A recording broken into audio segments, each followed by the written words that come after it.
Welcome back to ASK classes. आप सब कैसे हैं और कैसी चल रही एग्जाम की तैयारी। मैं उम्मीद करता हूं तैयारी लगभग कंप्लीट हो चुकी होगी एंड फाइनली अब आप लोग को इंतजार था आपके अपने पसंदीदा यूट्यूब वीडियो बूस्टर डोज की। एंड फाइनली अब प्रेजेंट करने जा रहा हूं। बढ़िया इत्मीनान से आराम से एक एक क्वेश्चन को देख लेना, समझ लेना और बढ़िया किताब में ना सारे क्वेश्चन का उत्तर ढूंढ करके रट लेना, रट ही लेना, क्योंकि ये कहलाता है बूस्टर डोज।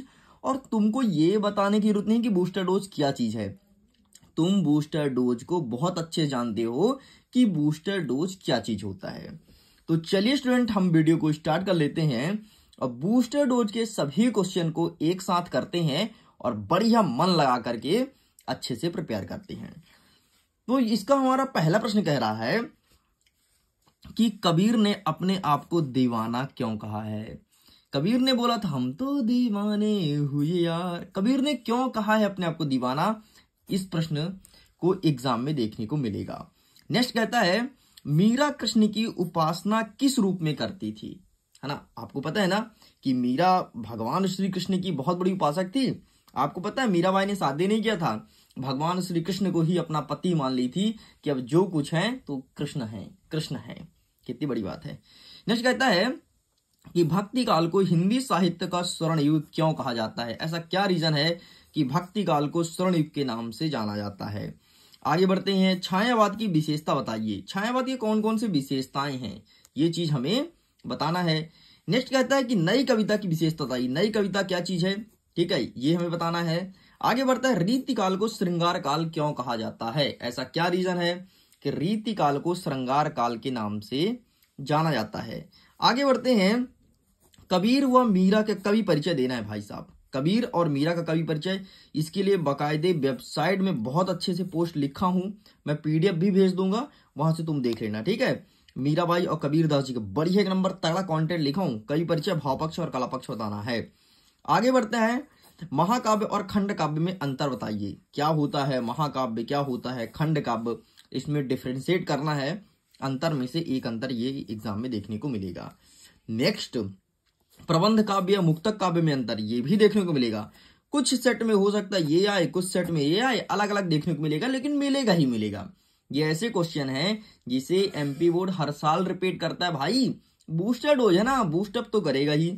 नेक्स्ट, दोहा की परिभाषा लिखो। दोहा क्या है, अर्धसम्मात्रिक छंद है जिसके प्रत्येक चरण में पहले और तीसरे चरण में 13-13 है, फिर दूसरे और चौथे में 11-11 मात्राएं होती हैं, पता है ना। और दोहा कुछ भी कह दो तो मंगल भवन अमंगलहारी द्रवहु सुदरस अजर बिहारी। नेक्स्ट कहता है यमक अलंकार को परिभाषित कीजिए।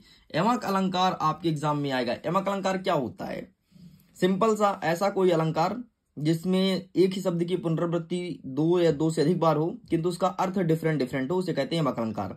एग्जाम्पल्स हो, कनक कनक ते सौगुनी मादकता अधिकाय, या पाए बौराय नर, या पाए या खाए बौराय, यही तो है यमक अलंकार। नेक्स्ट, पंडित अलाउद्दीन की गाड़ी कहाँ, क्यों और किसने रोकी थी, है ना। इनकी गाड़ी किसने रोक लिया था, ये एग्जाम में देखने को मिलेगा।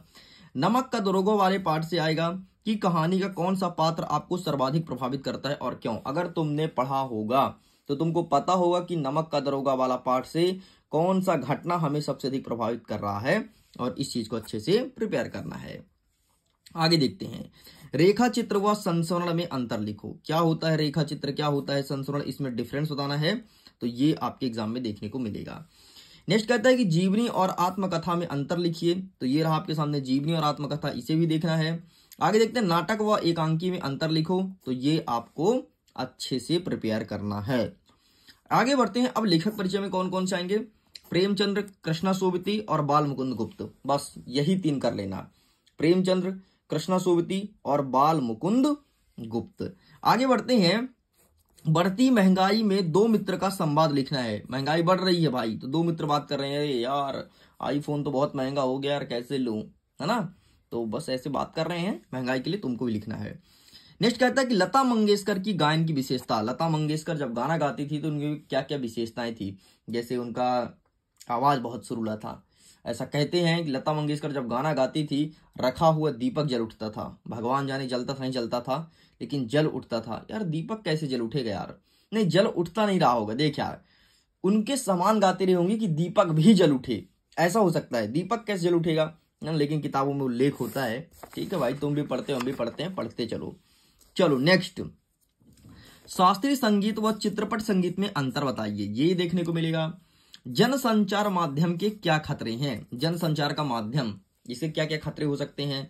पत्रकारिता क्या है ना, पत्रकारिता क्या है ये बताना है। और पीठ पत्रकारिता से आप क्या समझते हैं।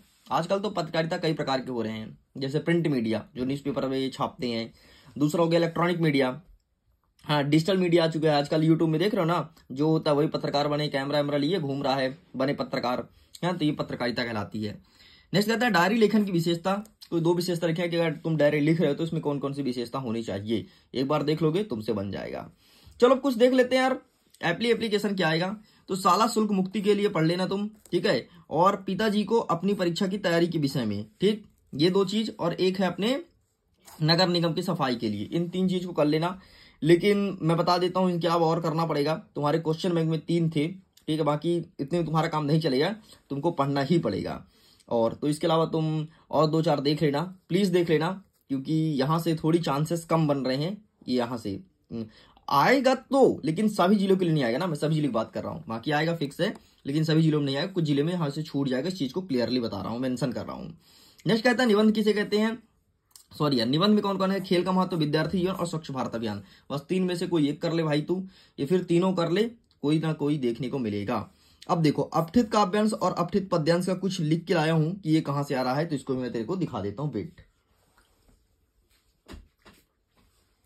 हाँ तो ये देखो, अगर मैं अपठित काव्यांश की बात कर रहा हूं तो पेज नंबर 49 में लिखा गया है, और इसे तू कर लेना भाई, बहुत ज्यादा इंपॉर्टेंट है, क्योंकि एमपी बोर्ड हर साल रिपीट करता है। ये बादल गरजो, ठीक, इसे अच्छे से प्रिपेयर कर लेना। बादल गरजो ये तुम्हारे एग्जाम में देखने को मिल सकता है, बहुत ज्यादा चांसेस है, बहुत ज्यादा चांसेस है, मतलब समझ लो बहुत ही ज्यादा है।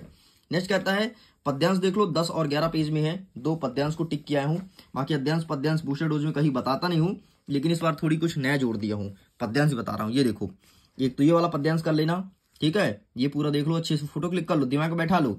और एक तो ये वाला मेरे तो गिरधर गोपाल, ठीक है, और ये वाला कौन सा है, हम तो एक कर जाना। इस प्रकार से स्टूडेंट बूस्टर डोज के सारे क्वेश्चंस कंप्लीट होते हैं। मैं उम्मीद करता हूं वीडियो काफी पसंद आया होगा। अगर पसंद आया तो वीडियो को लाइक कीजिए, दोस्तों के साथ शेयर कीजिए, पीडीएफ को डाउनलोड कीजिए, लिंक डिस्क्रिप्शन बॉक्स में दिया गया है। एंड मॉडल क्वेश्चन पेपर आपके सामने प्रेजेंट किया गया था, वहां से भी देख लेना, बहुत सारे क्वेश्चन आपको मॉडल क्वेश्चन पेपर से भी देखने को मिलेगा। ओके, वीडियो को एंड करता हूं, एग्जाम के लिए ऑल द बेस्ट। खुश रहिए, पढ़ते रहिए, मुस्कुराते रहिए, बाय बाय।